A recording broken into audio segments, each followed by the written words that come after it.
oscillating saw. And it's a handheld tool that when you pull the trigger, a saw blade with a curve goes back and forth, rocks really fast.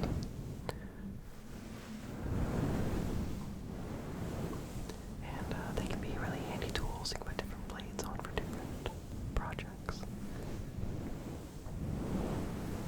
Really great for cutting out pieces of drywall, sheetrock. Pretty good at fitting in small places. And he would have done this shower project himself, except it was all low to the ground. It was on the ground. And, some up the walls, but it's a stand-up shower. It's not a full tub. So it's a pretty small area. And I think he needed to kind of like lay down to do it. And that wouldn't have worked really well. And I think he has some neck issues. So I was going to be a good son-in-law and help him out. And he estimated it would only take like an hour. Just go down the line of grout with the saw, real quick. Just and I'm like, okay, cool, yeah, I'll come do that.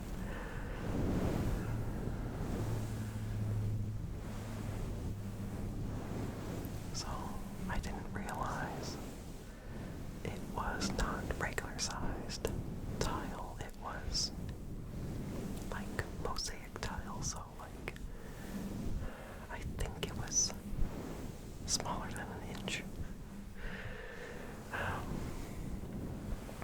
It was either an inch or smaller tiles, and it was a lot of tiles.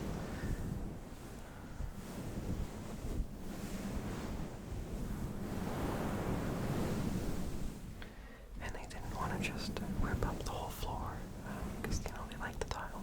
They just want it re-grouted. So, that first day, I get there thinking it's going to be somewhat quick. But, I see that it's all a lot more cutting than I envisioned. But also, the actual sawing isn't going as quick. It's not going as quick as we pictured. So basically, I showed up thinking, an hour or two. But I ended up spending like 4 or 5 days. And like 3 or 4 hours a day cutting grout out from between the tiles. And, looking down the whole time and trying to fit in this small space. And it's kind of dark. The light's not very bright. And the LED light I was using, the batteries died. So it just kind of dim. It was not dark, but for the detail, you want more light to make sure you're not starting to cut into the tile. And so often, I would feel like the saw was vibrating but not really cutting, and I was getting really annoyed. And then suddenly it would start cutting really, really well, like too well. I would kind of go a little deeper than I wanted.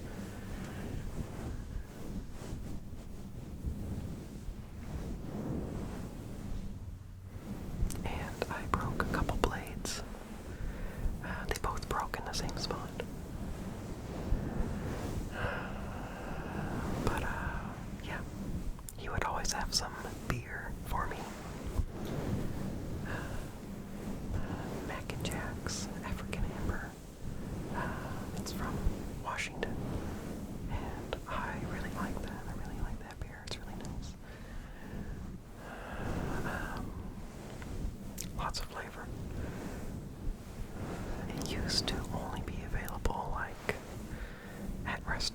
cans or, bars, or you can buy it in a keg.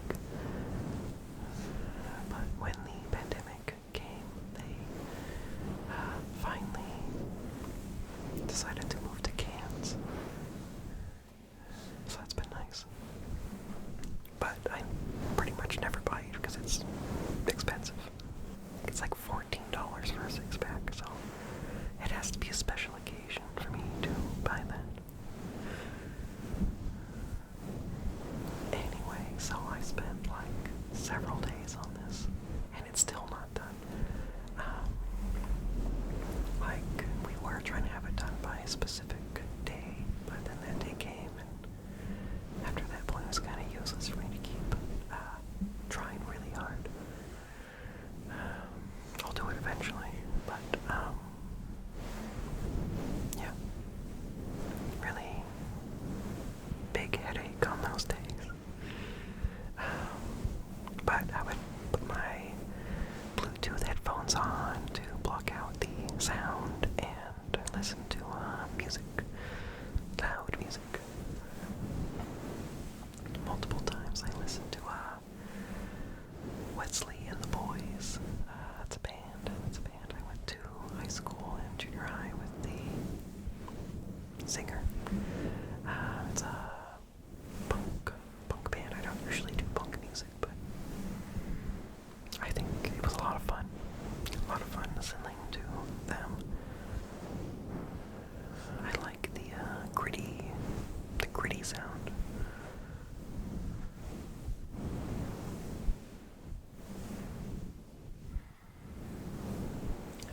And a few days ago, my father-in-law was talking to me how he tried doing some of the grout cutting, and he found that the saw was defective. He said that a lot of the time the motor would vibrate, but it wouldn't really be cutting. So I wasn't crazy. It was actually mostly just vibrating and not actually cutting. So who knows if it would have gone a lot faster if that were fully functional. I hope that once he gets a new saw, that it goes a lot faster, but I'm not gonna get my hopes up.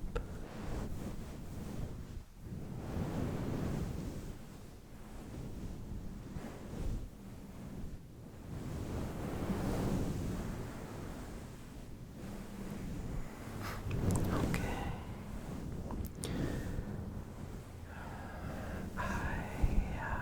Again, got another stretch without posting. Very sorry about that.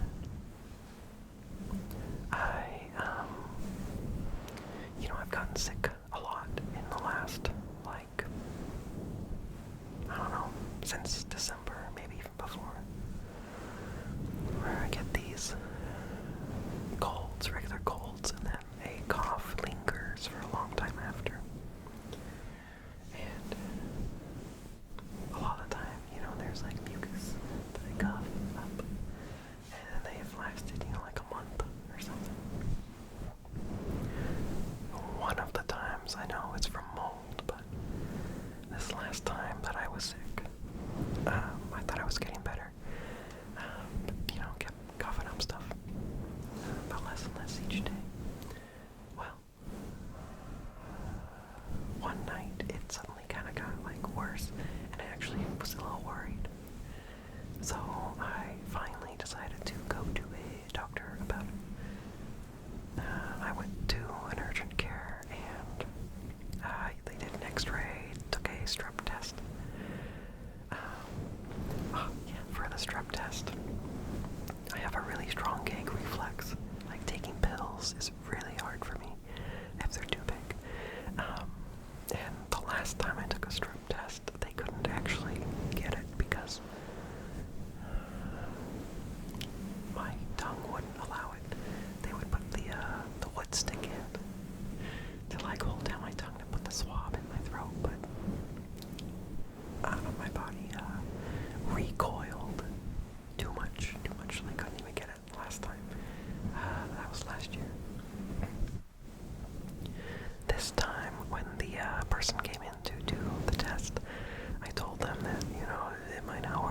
very sorry if that happens, but my gag reflex is very strong. So they had me lay back onto the exam table, so that way I couldn't like pull away. And the best way I can describe how it went was like trying to give a cat a pill, like trying to put it in their mouth and then make them take it while they roll away from you. Like, yeah, they got it, but I just kind of zoned out and slowly turned my head away, trying to not think.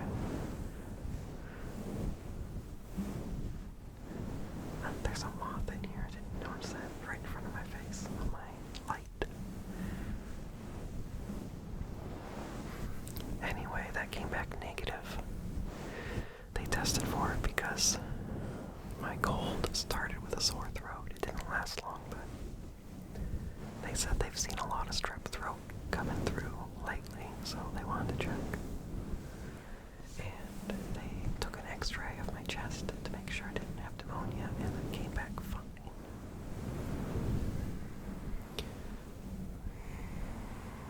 Yeah, that came back fine.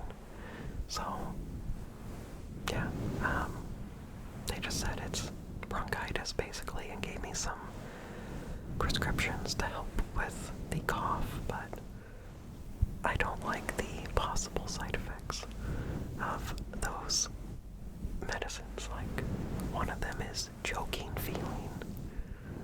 Like, I don't want to feel like I'm choking. And it said not to leave the pill in your mouth too long, or like you'll numb your mouth.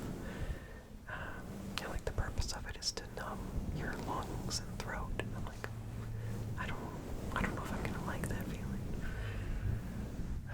And since I'm bad at taking pills, I'm worried that I'll be trying to take it and it'll just kind of linger in my mouth too long, and it'll be bad.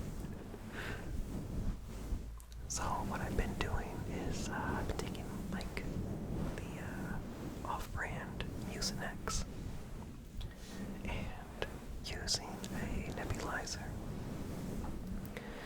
It has albuterol and another drug. I cannot pronounce the name. It's like I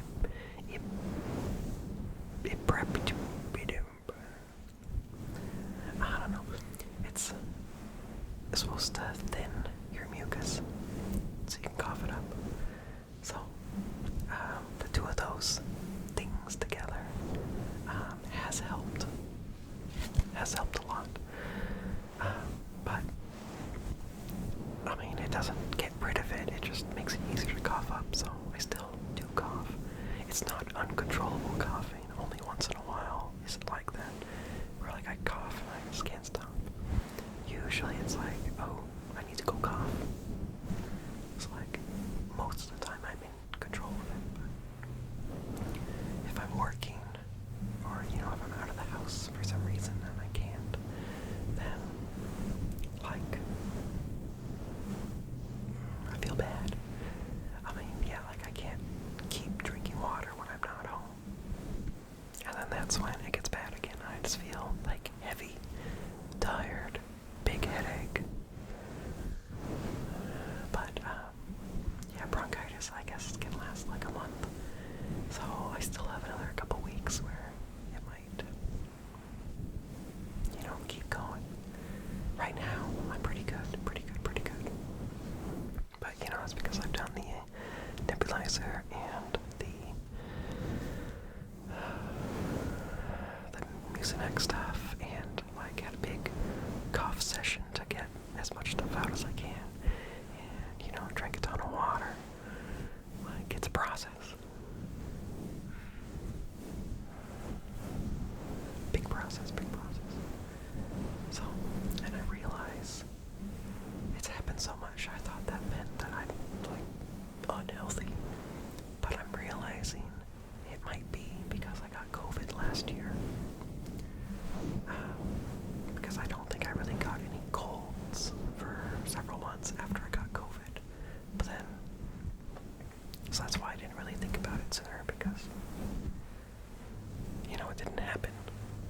But yeah, as soon as I get a cold, I have the regular, symptoms, and then a couple days later, get bronchitis. So hopefully that won't last forever. It really cuts into my productivity. Makes me sad that I don't get to record. But yeah, hopefully we're good. But yeah, hopefully that doesn't keep happening, because since December, I've had bronchitis like 3 or 4 times, and it's lasted like a month each time.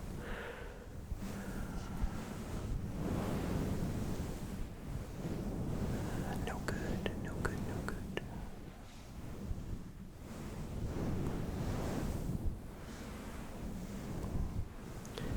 So, wow. I've only covered 2 things on my list of my sticky note list. Yeah, so last time I talked to you about things I've done. House projects and whatever. I also forgot that I put a new light. I put a new light in my daughter's playroom. The old one was like a metal, decorative metal thing. And there was no cover, it's just like the bare metal, and the bulb is there.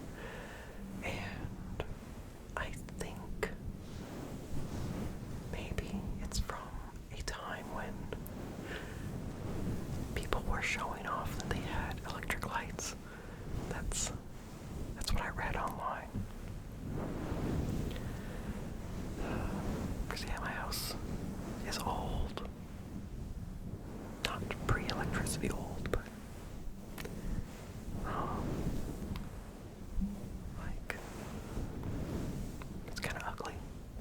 That light fixture. So I put a new LED one in.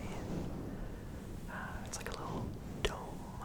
It's a lot brighter, but it was a process. I was like, okay, I can do this, I've done simple things with wiring, and this is a complicated thing.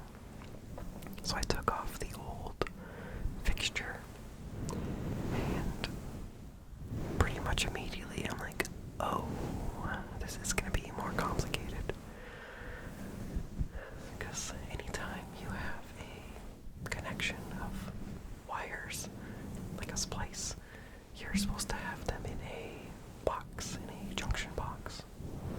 But the wire that was going to the old light, it just came out of the ceiling, out of a, little hole, like a thumb thickness hole. So, no junction box. And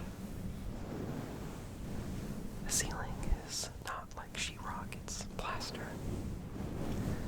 And I was told, I asked about like what do I do?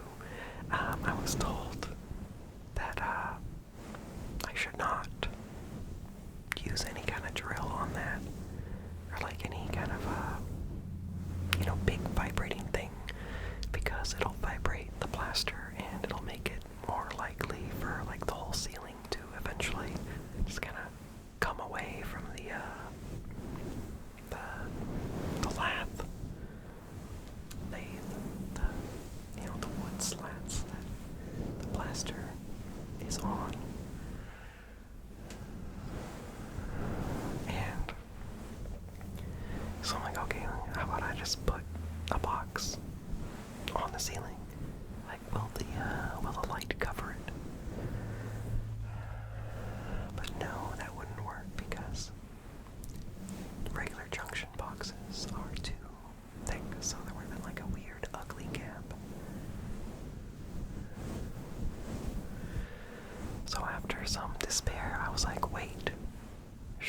this problem has happened before for other people.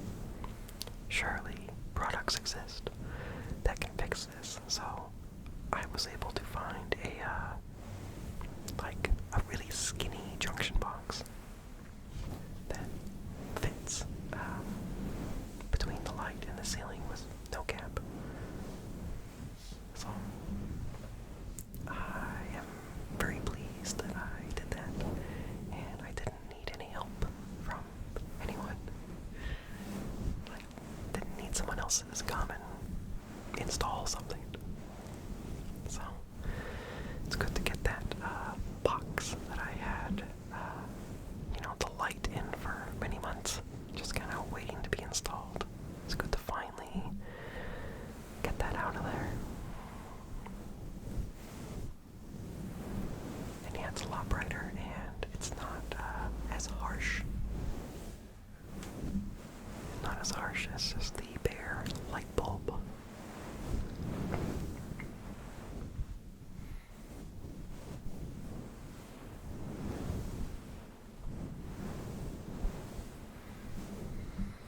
I also mentioned in a comment on my last ramble that I had another cow story.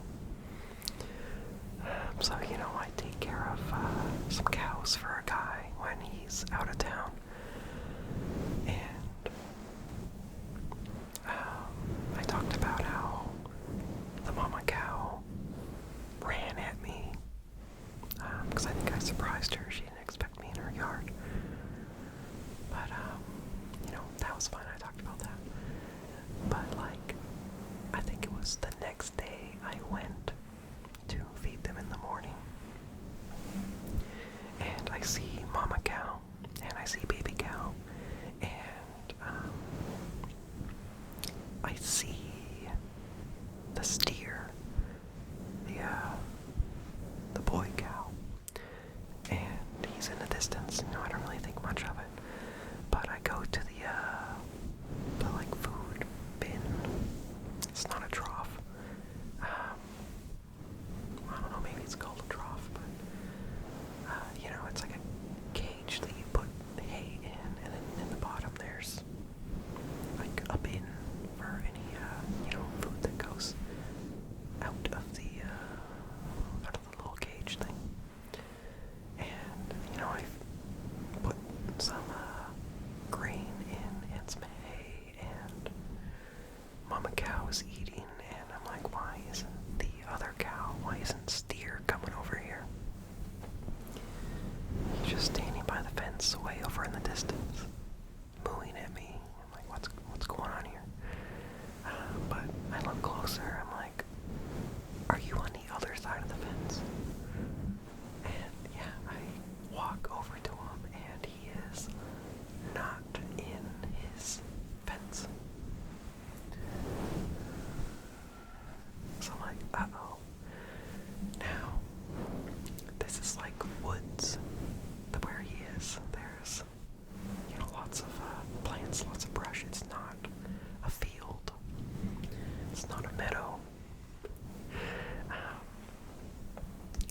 There are neighboring meadows that the cows are allowed in sometimes.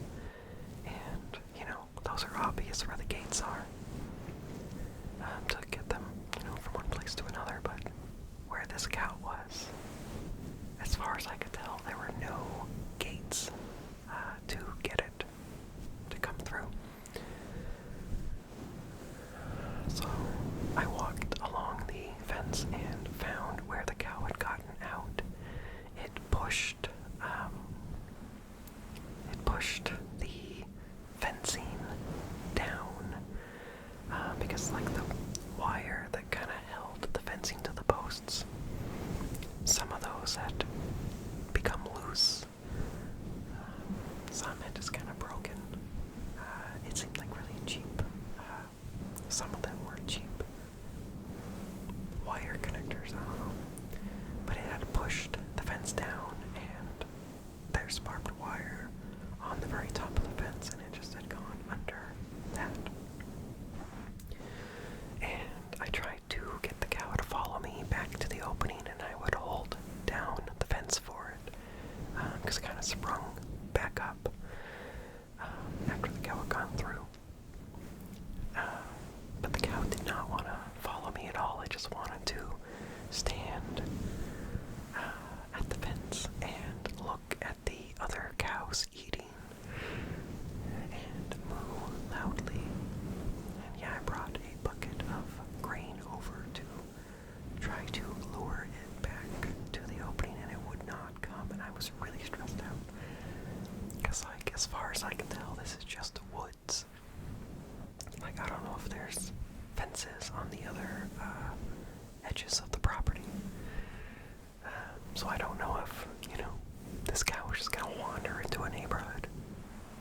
guess it just got mad enough that it didn't have food that it was like, I'm gonna come back to the fence.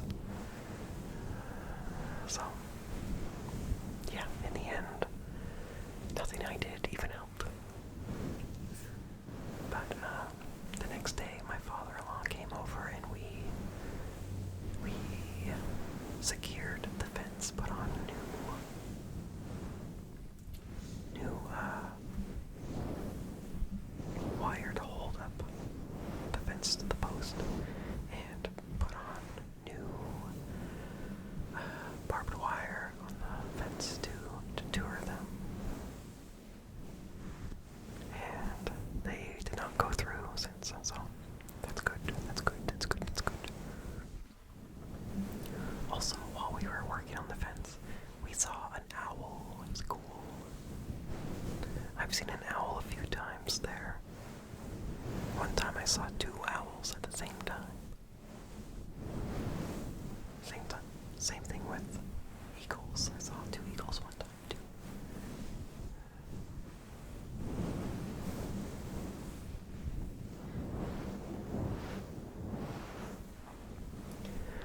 I was going to mow this guy's lawn. I offered because grass was getting really tall, but his lawnmower was packed away.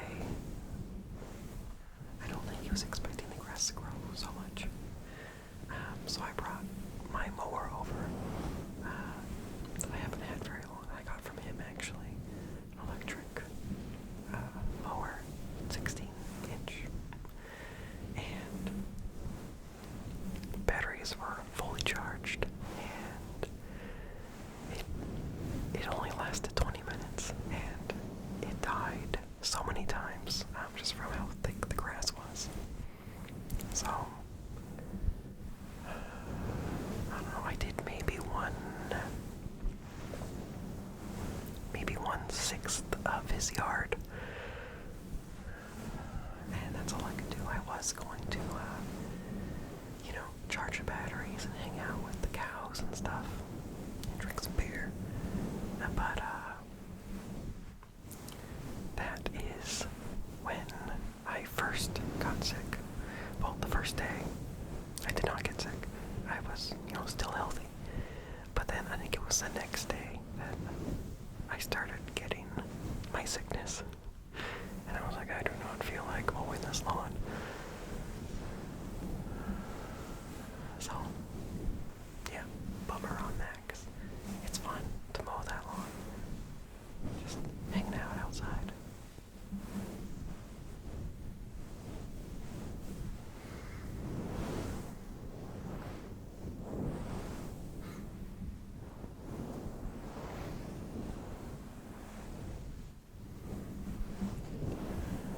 We got a load of play chips. Play chips are wood chips for like a playground. They're cleaner looking than just regular old wood chips. And yeah, we were kind of low on wood chips in our play area for our daycare. I think the minimum is like 9 inches of wood chips under any climbing equipment. And, I go out and I fluff up the wood chips every few weeks or whatever to make sure, they don't get all compacted. And, even after fluffing them up, they were only like 8 inches. So, we got more wood chips and I have moved a lot of loads, a lot of wheelbarrow loads. But, looks good, looks fresh, and it's definitely more than 9 inches now, so we are good, we are in compliance.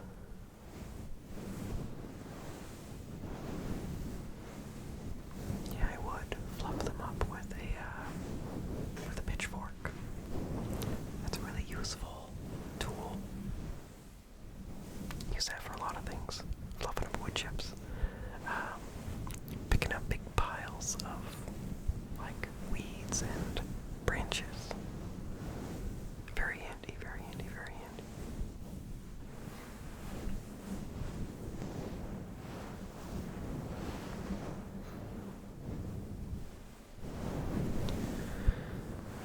At work, we have been painting this house.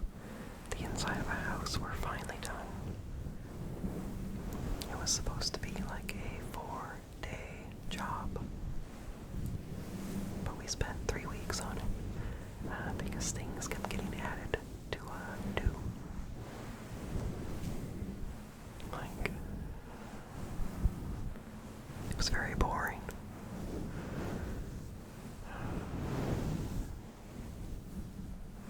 Yeah, I thought it was an old house because it had like vacuums built into the wall. Like a central vacuum system. But turns out the house is only like from the 80s. I thought vacuums in the wall was like from the 1920s or something, but yeah, a lot more recent than I thought.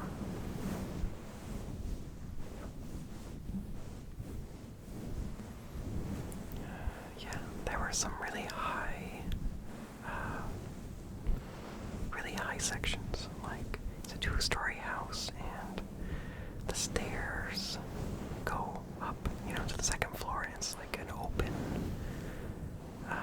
open space overlooking the first floor entrance, and really high. So we used big poles, and eventually we had to use scaffolding and be like 18 feet up. It was very high and didn't feel very good.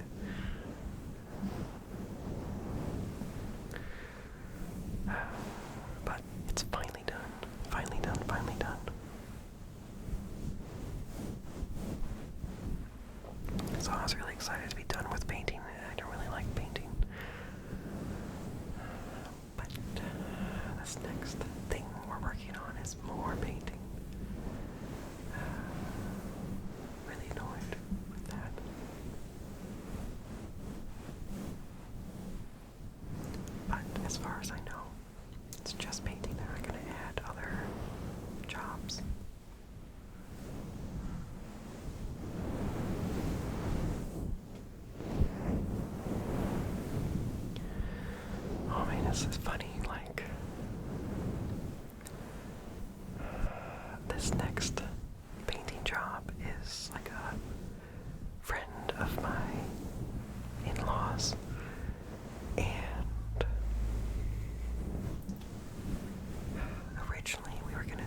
seems like they are benefiting from this. That's what seems unethical. And also charging a lot more. But I guess it's fine, because there are some high points on the outside that, I don't know, I don't want to deal with, so fine, whatever.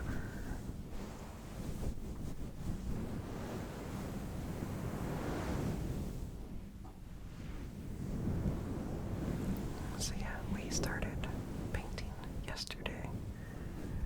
On the inside of that, I did the ceilings. I did the ceilings in a lot of rooms with like ceiling white. That's the color, just ceiling white. It's funny how color is perceived, because I was looking at the ceiling in one room that I hadn't painted anything in yet, and I'm looking at it, I'm like, this is the exact same color, and it looks like it's in great condition. I don't see why we need to paint this. I was like, well, I mean, they want everything painted, so, you know, just do it. But yeah, I put the paint on the ceiling, and then I see there's a huge difference in the color. Like, the original color was actually more gray. Yeah, so, like, without anything to compare it to, it looked like it was white, but it was gray.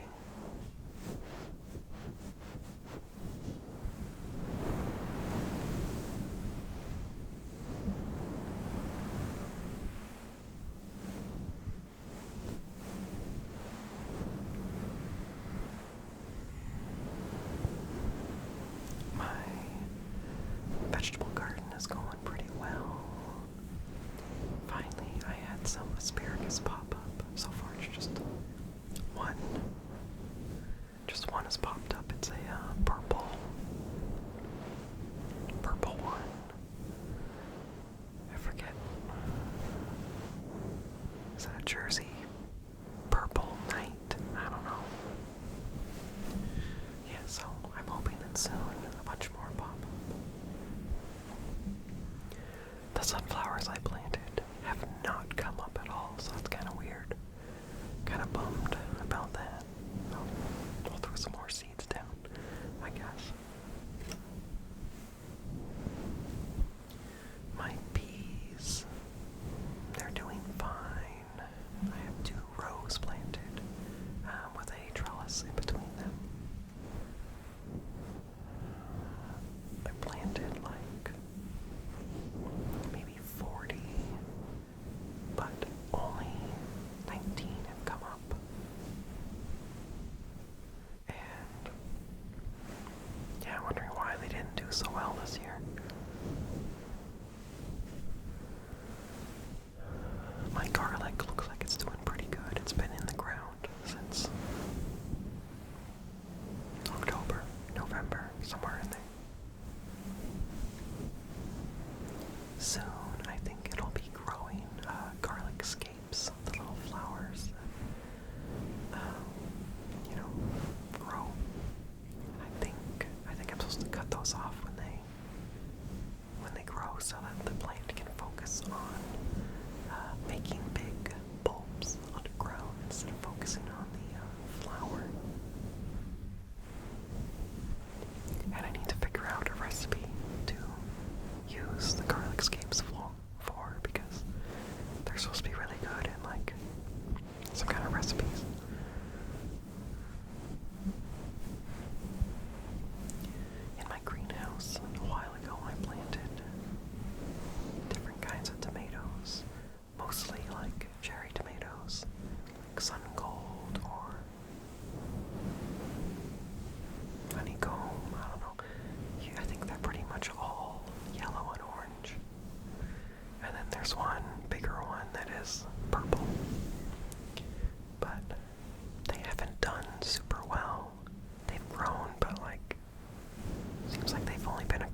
stuff, and like I had to open the windows and get the air conditioners in because it was like, wow, it's basically summer.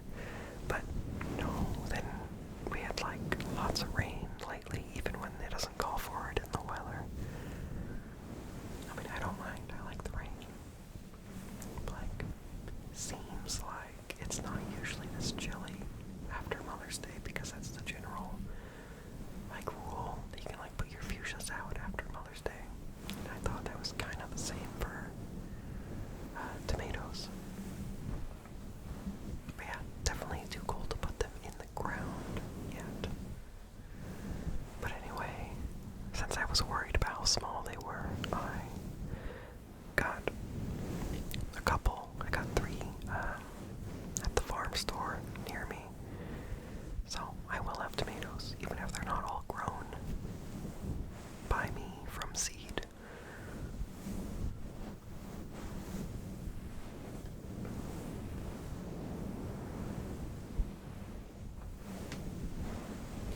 Also in the greenhouse, I planted some eggplant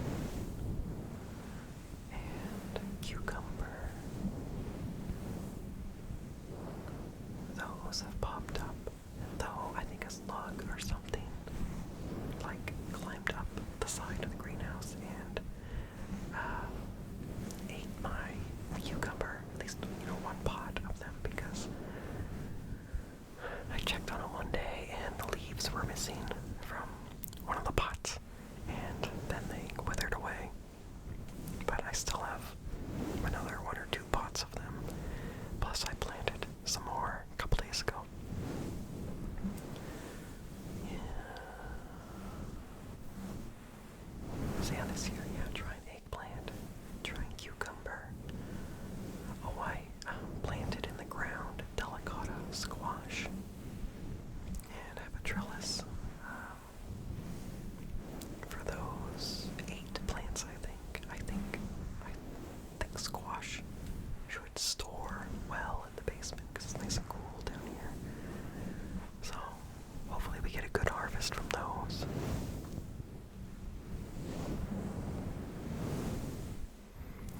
I have a couple patches of beets. I planted some golden beets originally, but they didn't really come up. I think I might have covered them up too much with wood chips. So the next planting of regular red beets, I did a much thinner covering, and then once they grew a little bit more, then I added a little more wood chips, and then I replanted some seeds for the gold. So I think like right now I have like 15 beets actually successfully growing, but that number should increase. I planted them earlier this year than I did last year because they are meant to be like a cool season crop, and I guess they don't taste as good if you grow them through the summer. So yeah. And assuming I have time, I think later, once summer's coming to an end, I'll do another batch of planting to try to get one more harvest in before it gets too cold.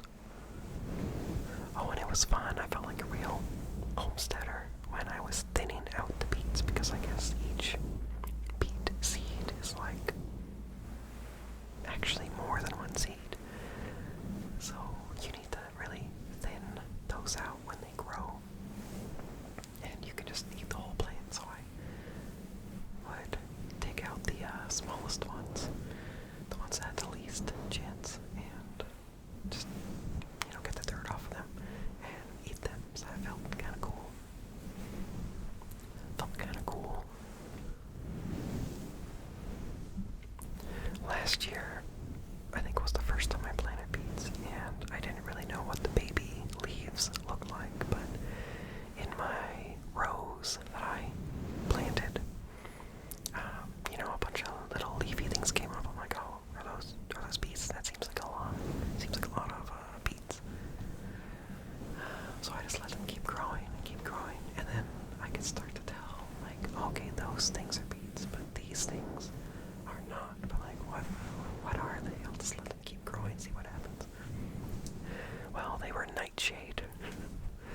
poisonous plant.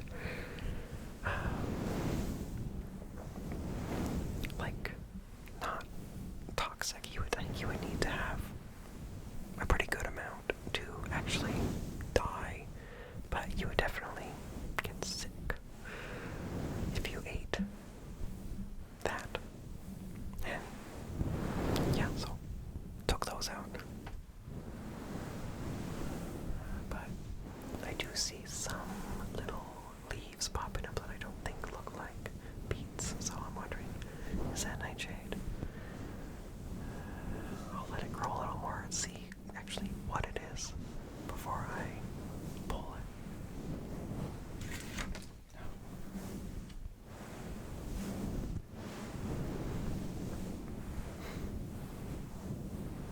And also I planted in my greenhouse a couple days ago some more cilantro because I do have a row of cilantro I planted directly in the garden, but only two plants have popped up.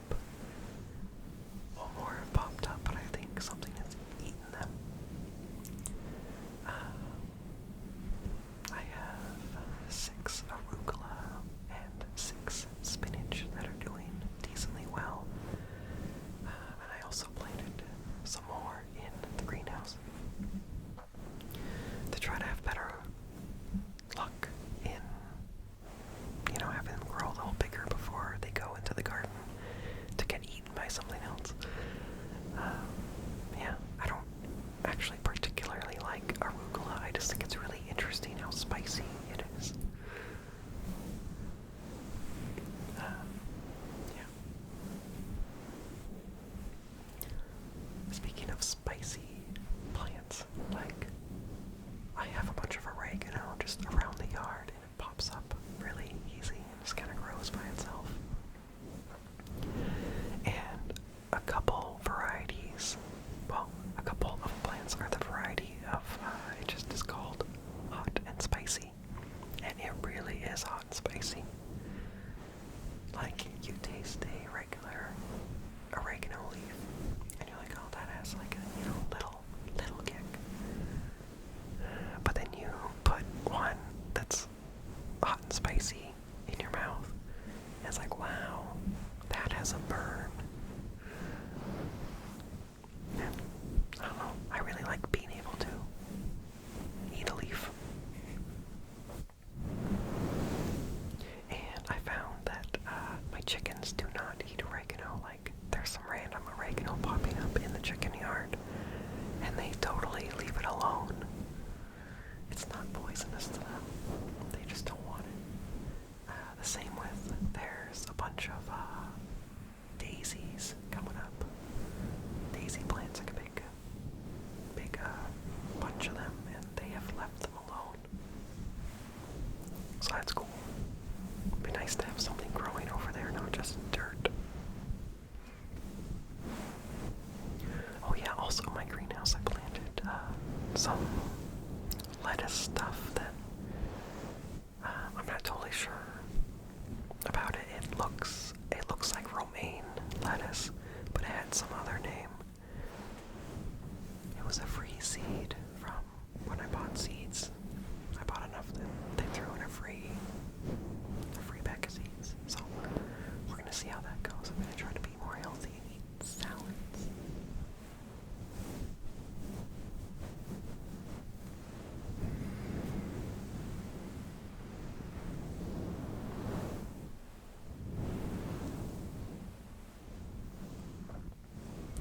I think I finally finished this sticky note.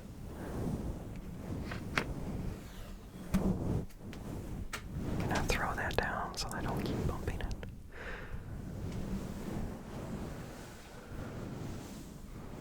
Okay, so yeah, my daughter's in occupational therapy.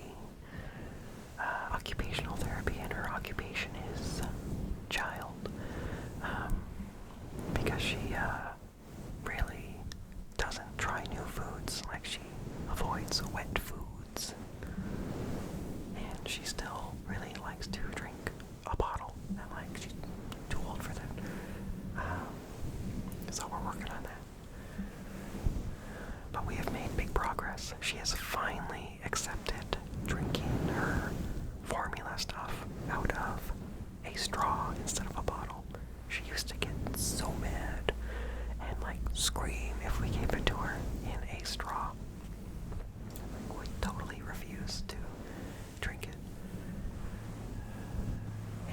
she has gotten so much better at trying new foods. Still doesn't like wet foods. It's like she gets too excited. Like when she's trying a regular food, like not wet, she gets too excited about it and like nervous. It's not just foods too, it's like trying new things in general. She gets too excited and like nervous about it and then like doesn't do it. So working on that. But big progress.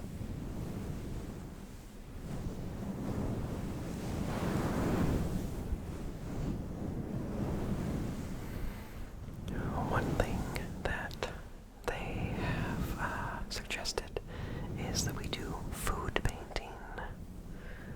So like we have a bunch of wet foods for her to paint with. So and then encourage her to use her fingers. So I have given her little cups of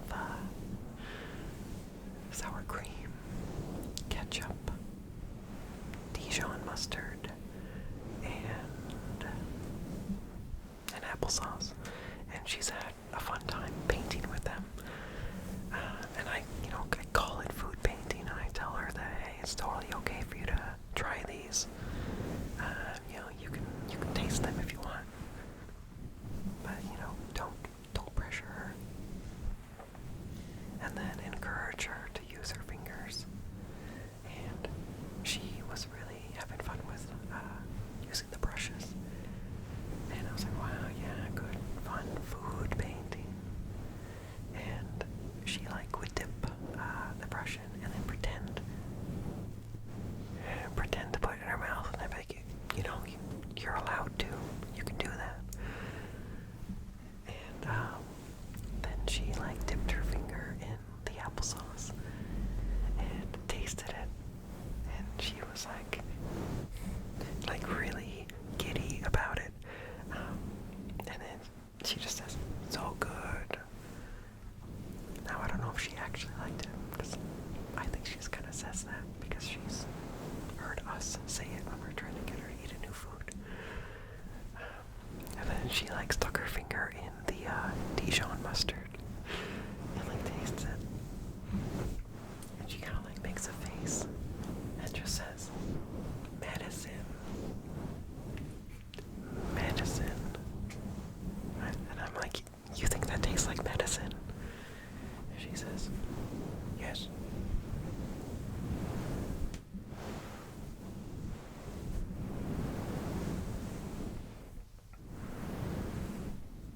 So, yeah, making progress on that. Still a lot to do.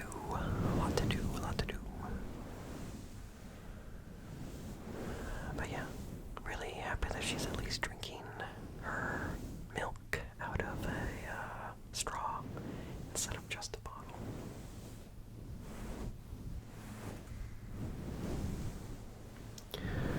One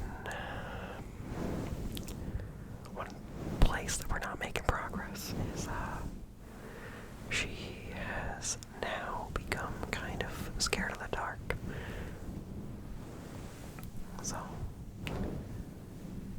we have a little salt lamp that we use as a nightlight in her room, and so now that has to be on, and she oftentimes needs us to be right next to her as she falls asleep. But we're trying not to encourage needing more things, but we'll hold her hand or rub her back. Yeah, she wakes up now in the middle of the night and needs assistance.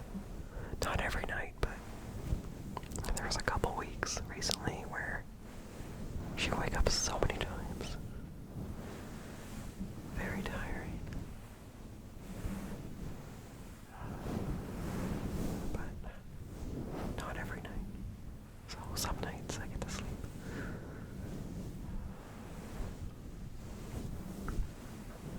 Yeah.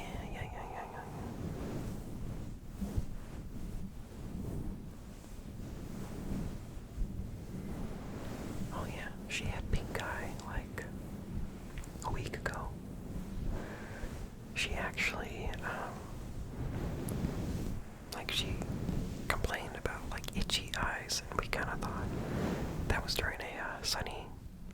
sunny couple days, so we thought it was allergies, like pollen in the air. But then she had eye goop, and in the morning, then she was talking about how, like, she had dirt or sand in her eyes, and she even asked for doctor appointment. Like, oh, yeah, okay, yeah, you must not feel good if you're actually asking for a doctor's appointment. And yeah, her eyes were getting kind of pink, and we looked up pink eye, and one of the symptoms is kids thinking they have sand in their eye or dirt. Like, wow, that's exactly what she said.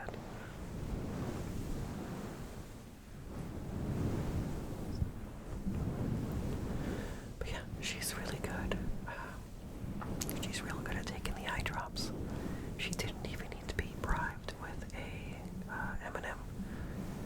So, like, big progress. Big progress. Well, I gotta go. I am starting to need to cough.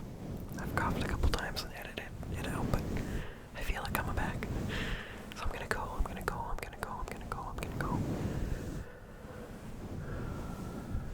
And yeah, just a reminder that